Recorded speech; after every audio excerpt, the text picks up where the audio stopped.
You're listening to Sweet Life, the show that helps you find and walk your own special path. I'm Brooke Peterson. Here on Sweet Life, we like to explore unconventional career possibilities, self-discovery, professional development, and more. Whatever helps and whatever works to make it sweet. Now, I moved to Pasadena about 4.5 years ago. Kicking and screaming, mind you. I was a little nervous to be so far away from all the haps of Hollywood. Well, let's just say that it all worked out. I love Pasadena. To me, it's the best mix of all possible worlds. The big and the small. This little town is world class. Not only can we claim Caltech and the Jet Propulsion Lab, the famous JPL, you always see them on the news when an earthquake happens or something else. They did the Mars rover recently. But we're also home of the world-famous New Year's Day Rose Parade. Who doesn't love the Rose Parade? It's right here in little old Pasadena, and it's coming up in just a few short weeks. I think as a little girl, one of my favorite memories, probably my most favorite parade was the Rose Parade. And I don't think it's just a girl thing. I think guys like it too. But for me, it was all about the flowers and the roses and the petals and the different colors. And it was all just so beautiful. And of course, there's the Rose Queen and her court. And they're, looking all beautiful and princess-like. It's a dream come true for a little girl. So the Rose Parade for me has a long history in my memory. And it started as a tradition back in 1890. 1890, almost 125 years ago, with flower-covered horse-drawn carriages. They were going to make it work no matter what. Basically, it was a little dig at all the people back east and the Midwest who were suffering through a miserable winter. The leaders of the community were showing off the mild temperatures and beautiful flowers blooming. They were basically like, we've got flowers in January, and we're going to put them all in these carriages and parade them down the street. One of the stars of the Rose Parade, whether you even know it or not, is the local company Fiesta Parade Floats. And Tim Estes opened this one-stop shop in 1988. In the years since, Fiesta has designed and built 235 floats. They've won 150 awards and have taken home 20 consecutive Sweepstakes trophies. And that is the highest honor, by the way. And as you might imagine, Mr. Estes is pretty busy at the moment, which makes his time with us now particularly precious. Thank you very much for speaking with us today, Mr. Estes. Hi, how you doing? It's Tim. Hi, Tim. Thanks. All right. I think personally, before we really get into the nitty-gritty of it, I think your job must be one of the coolest, most interesting jobs I've come across in a while. Would you agree? Well, it certainly is a unique industry. There isn't too many of us so-called professional float builders to the Rose Parade, but it's really an enjoyable event. Yeah, it's world famous. I think I read that it broadcasts in over 200 countries and territories or something like that. So it's all over the place. And that must be some sort of point of pride for you to know that people are watching. Well, it's really neat, to be able to create something and maybe perhaps give everybody a moment of pause in life and see something that's really pretty and beautiful and unique and give them a smile for a few seconds, if not numerous minutes. So it's really enjoyable. And how did you find this? I see that you started Fiesta in 1988, and which makes me think that this was not a family business, and you came to it on your own. What's your story? How did you find floats? Back when I was a kid, when I was 3 years old, a neighbor moved up the street from my parents' house in Altadena, and he had a float company. His name was Don Bent, really great guy, and kind of grew up playing around with his youngest son and going down and playing around on the floats as we were kids. And then when I was 8 years old, I went down and actually helped decorate on floats. So this parade will be my 50th Rose Parade. Wow. So I guess, having that childhood friend really, it obviously affected your life. Yeah, it was really neat because the decorating was quite interesting to participate in, but I was really enthralled on how things were built. And my father built spacecraft parts out of JPL for NASA. And in fact, my father helped design and build the landing rocket for Surveyor 1 that made the first soft landing on the moon. So I think I got a lot of natural aptitude from my father. Wow, I would say probably so. That's pretty interesting in his own right. And also, as we're talking about background and history, Mr. Estes, or Tim, is Tim. also a PCC alumni. I'd like to just mention that. Correct. After I graduated from Muir High School, I went to PCC for 2.5 years. I got my AA in natural sciences, but a degree in natural sciences is not necessarily applicable to parade float construction, but I valued the education I received at PCC, and it further assisted me in knowing how to study, much better than what I was accustomed to in high school, and being prepared not only for classes but in life. So I owe a lot to PCC. Well, now, so you're helping your friend and his father with the floats as a child. When did it become serious for you? When were you like, this is what I'm going to do? I don't know, age 12 or 13. Really? Wow. I just thought it was quite fascinating. Okay, and did at the time, did you know that you wanted to go with the engineering construction route, or were you ever interested at all with the natural sciences? I mean, were you interested in the botanicals and the flowers too? Well, I thought the flowers were fascinating because they're such a fragile material to work with on getting them decorated on a float and adhering them to every square inch that's visible on a parade float. But I was certainly very enthralled on how the floats are built and figured out how to make them. So they certainly evolved over the past few decades. Really? So what innovations have you been, a part of in the past almost 25 years? Well, 25 years, yeah. Well, I think first off, I'd be remiss on not stating that, I'm fortunate to have a great crew here at Fiesta Parade Floats. We have about 30 year-round employees that work in the floats. It's a year-round process for us. And also, my Vice President Floral Director, Jim Hind, he's just phenomenal on flowers and selecting of the flowers. So, having somebody who's such a professional as Jim Hind just certainly makes my job a lot easier on doing, what we do here. Sure. Well, before we get into what my question originally was, I'll back up. So the process, it seems like you mentioned Jim Hind, and I know that Raul Rodriguez, your lead designer, is also, it seems like you're the big three, the triumvirate. Because he designs it, and then I guess Jim Hind, he will take that design and then basically organicify it. Well, that's pretty much correct. I mean, Jim and I and Raul, as well as our other designer, Don Davidson, we work on, it's almost like reverse engineering. We certainly want to make sure we have a design that works well for the client, what they envision, because they give us some bullet points on what they want to try and accomplish through the communication of what the float represents. Then we work together, all of us, Jim Hind, myself, and as well as our designers, on coming up with that design that works best for the client. And then looking at the design, as well as based on the budget, Jim is able to start figuring out the overall floral work that's going to occur on the float, which we have to take into account actually the thickness or the depth of what the decoration material is. Is it a rose in a water vial that sticks up about 2.5 inches, or is it just an area that's just done in, say, seed work for detail that's only, a 16th of an inch tall? So you have to build accordingly so that these different heights of the materials, blend together and work on the float. Oh, wow. Well, I would never have thought about that. That's an interesting point. And you are responsible for the engineering, the mechanics of it all. Is that correct?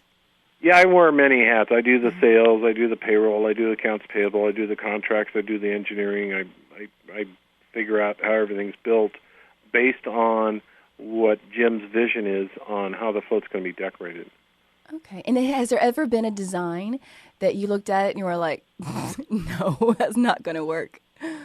Well, what's fascinating about this industry is even though floats, have some similarities every year, the floats are different. They're all prototypes, and the job, that I have to encompass is figuring out how they're going to be built, how they're going to work, what type of structure is going to go in it. If something's animated, how it's going to animate. If something exceeds 16 feet, 6 inches in height, how it folds down to get to that height, because we have to go underneath the 210 freeway towards the end of the parade. So these floats have to be flexible from that standpoint. So if you have a float that's 40 feet tall, you have to figure out how to build it in such a manner that it can fold down or collapse to 16 feet, 6 inches in height to get underneath the freeway. Wow. And it's just for that one moment that you have to do all that figuring out? Well, realistically, for the parade itself, I mean, in the decades ago, there was other low-lying wires along the parade route or traffic signals that we had to factor in.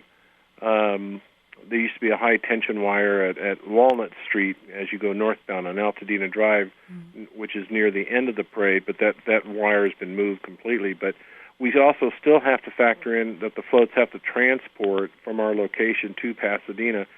So we want to make sure we don't take out somebody's electrical lines or telephone lines or cable TV lines. So it's just something we have to deal with. And I was going to save this for the end, but since you brought it up, how do you bring, I've noticed that you have at least probably, anywhere from 10 to 12 floats per parade every year.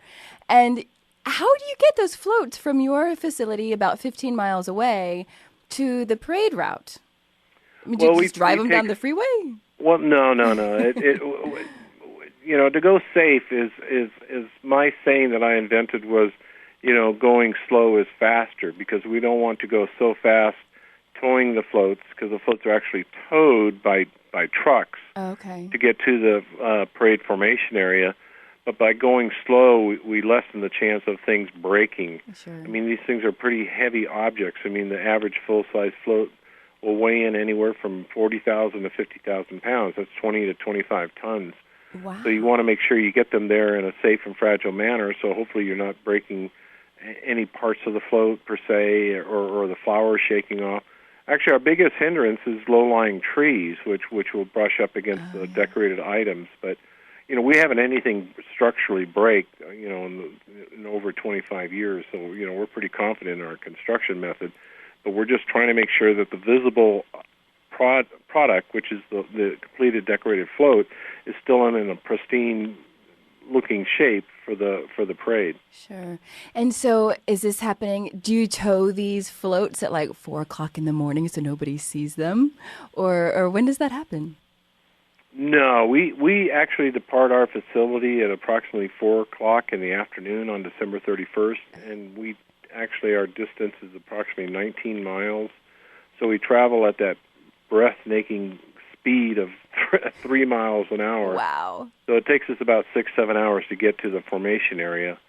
And once we get there and park the floats on Orange Grove, which is the formation area, we have decorating crews of about 10 to 15 people per float that are assigned to that float are there on site to do any touch-up decoration or any repair work that might occur. And the repair work generally is because low-lying trees that brush up against the decoration. Sure, that makes sense. And what, are you just driving through neighborhoods? I mean, I would imagine that's almost like its own parade.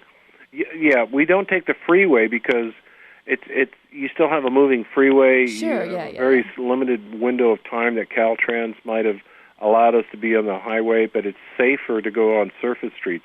Of course, the whole time we're under escort by the California Highway Patrol, which has done a great job for us, for the last 20 years or so. I want to see this parade. That sounds like a fun parade, too. Well, it's quite unique because we have this convoy of floats, which stretches out to be almost a quarter-mile long, of these floats going on surface streets, and we go through various cities, obviously, to get to the formation area.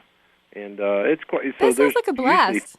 There's thousands of people that actually line the streets knowing that we're going to be coming by. Heck so yeah. they get that close-up look. Count me in. You know what? We're going to take a quick break. Okay. And we'll be right back in just a minute. I'm talking to Tim Estes. He is the president and owner of Fiesta Parade Floats here right outside of Pasadena. And he is one of the main men with the Rose Parade. Don't go anywhere. We'll be right back. You are listening to Sweet Life, the weekly show helping people find and walk their own special path. I am Brooke Peterson, and today we have a very special guest. Tim Estes is president and owner of Fiesta Parade Floats in Irwindale, California. That's right outside of Pasadena. And he and his company has been responsible for over 250 floats that you have viewed in the Rose Parade since 1988. They have won 150 awards, and I have to say, 20 consecutive years as the Sweepstakes trophy winner. Like that clearly must be a record and very impressive. So congratulations. Thank you very much. It is a historical record in winning the top prize for the last 20 years in a row. But again, I attribute that to not only my crew that creates the floats, but the clients, the float sponsors that have that foresight on allowing us to do a great job in both the design and overall execution. So it's a good match. How closely do you get to work with your clients? Oh, very closely. I'm the main point person for every one of our clients here at Fiesta Parade Floats, and I value that rapport that I develop with each of these clients on being able to allow us to be very creative and making it, bringing their own reality into a dream state, which then turns around and become a reality state. Okay. And when does this process start? I mean, I know the Tournament of Roses announces the theme, end of January? Is that right?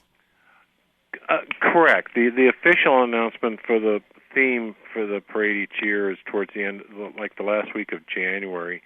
For the most part, I'm kind of given a heads up, as well as the other builders. Obviously, we're all treated equally, but anywhere from 4 to 8 months in advance of the announcement, so we can actually start thinking about the parade that's going to be upcoming. So for the 2015 Rose Parade, I can sit here and tell you that I already know what the theme is for that parade. Ooh. I just can't tell you, unfortunately.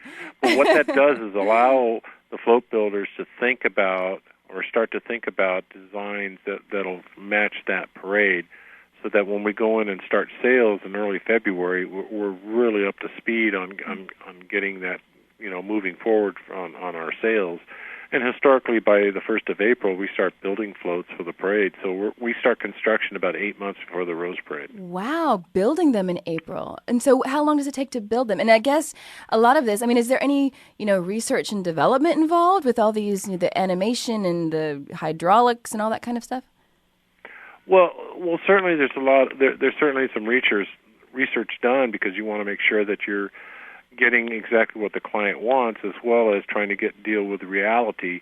One float that I'm very fond of on doing this year, for example, is sponsored by the Wingtip to Wingtip Association, which is saluting the WASP. The WASP is the Women Air Force Service Pilots that were flying planes for World War II.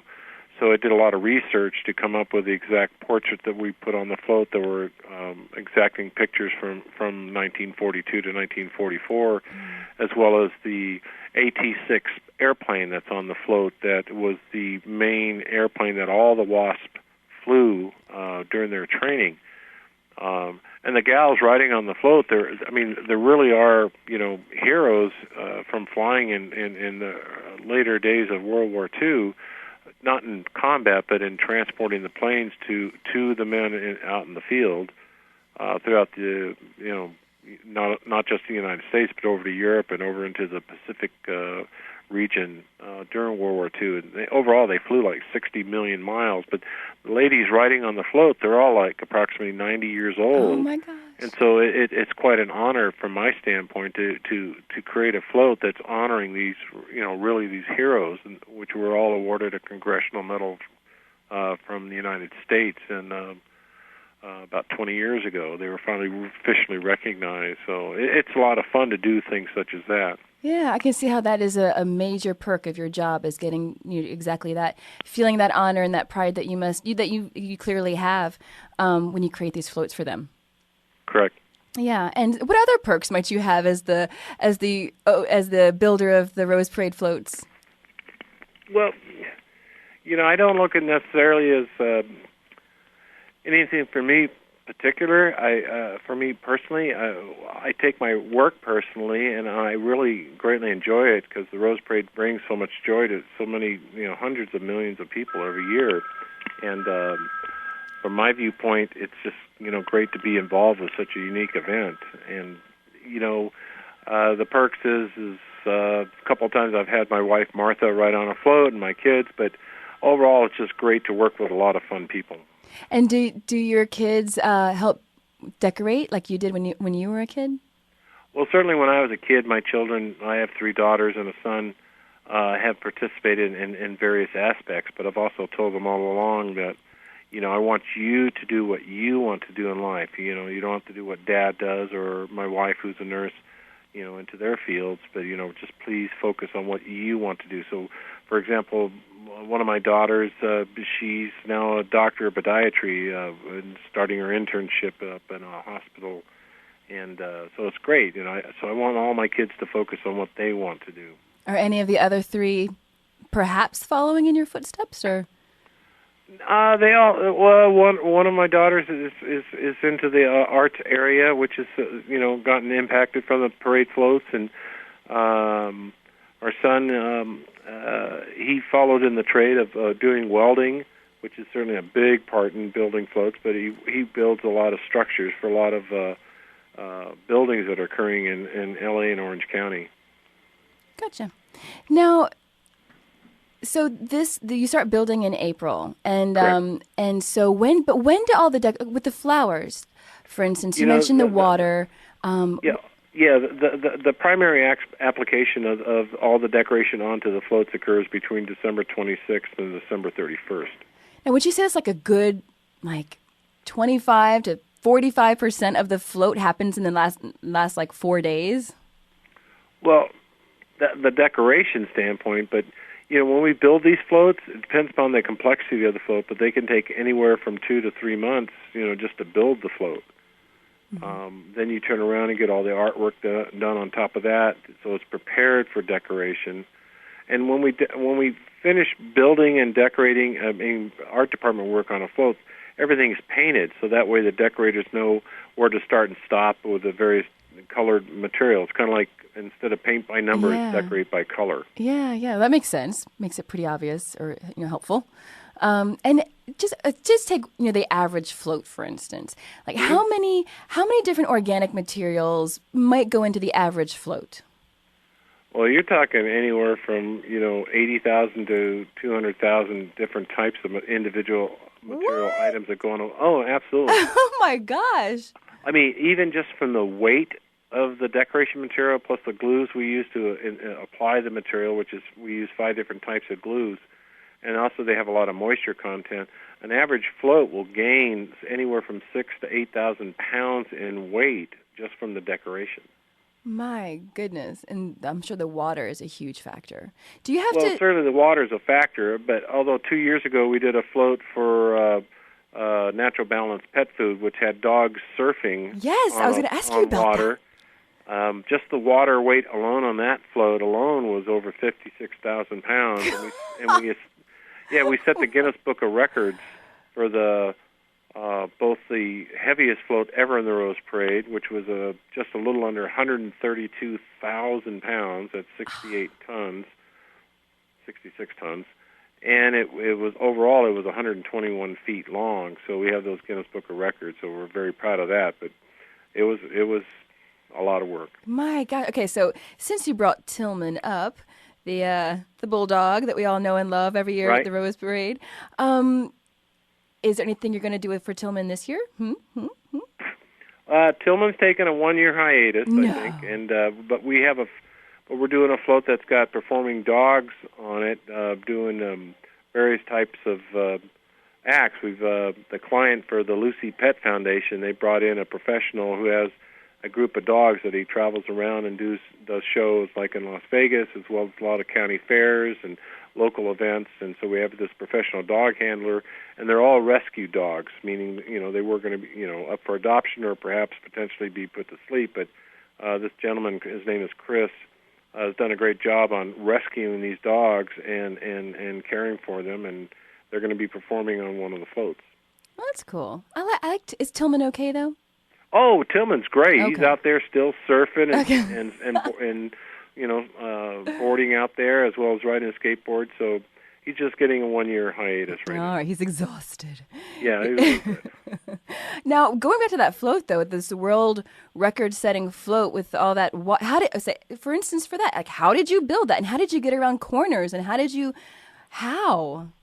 Well, I had to make it articulate or have a joint in it, about at the 1/3 back mark. Think about the rough analogy would be a semi-truck and trailer. It drives down the street, and when it makes a turn, the front part of the truck starts turning, and the back end kind of, has a joint or a pivot point, and it gets around the corner. So I certainly had to make sure in my figuring out that it could turn the corners okay and not cause a problem at Orange Grove in Colorado, which is where all the TV cameras are. So, and it had, to distribute the load, it had 26 wheels underneath the float, so it was quite an undertaking. My goodness. And was it something that you got into not knowing if it was really going to work or not, and just, thought you'd just check it out? Not to sound cocky, actually, but I'm pretty confident, on what I figure out is going to work, and certainly we're doing our own internal testing before we even get to the Rose Parade. Sure. So I knew everything was fine for it, once we had it built, but it was a lot of work. That float alone took about 5 months to build. Wow, yeah. And so when you gather all of your totally changing gears here, when you gather all of your organic materials, are you getting them from like one place, or is it like 30 places or around the world, or where are you getting the stuff from? Because of the way transportation is, the world's quota, as they say, is getting smaller, and we literally get decorating places from all parts of the world. We get a lot of our tropicals from Hawaii and Southeast Asia. We get a lot of roses and other flowers from South America. We still get a great deal of materials from the California area because California is so great on growing all sorts of different items, as well as we get flowers in from the Dutch Flower Council in Europe. So we really branch out. And all this stuff must come in like within hours of each other, yeah? Pretty much. It's pretty chaotic here between the 26th and 27th when the majority of our flowers are being delivered. It's pretty hectic. And if somebody wants to volunteer and be a part of all this, can they go to your website for more information? Well, fortunately, because we have to plan this way in advance to make sure that we have enough people already lined up for a decorating float, because I have that responsibility to make sure that all our floats are decorated. And the average full-size float takes about 7,000 hours to decorate, and preparing the materials and applying the materials. So currently, knock on wood, since about the 1st of October, we've had all our decorating positions already filled. Gotcha. Well, maybe for next year, people can check it out and try to get on that list. Oh, absolutely. People can contact us through our website, and start touching base with us, April and May. And we try and accommodate as many people as possible, but we do everything we can to make sure that we have our set decorating crews that are assigned to floats, as well as some of the floats are actually decorated by the clients themselves because they do it as a company or a community project. Well, great. Thank you so much, Mr. Estes. I know how busy of a time this must be for you, so we really appreciate it. Mr. Estes is the president of Fiesta Parade Floats. Thank you very much, Brooke. Bye-bye. Bye-bye.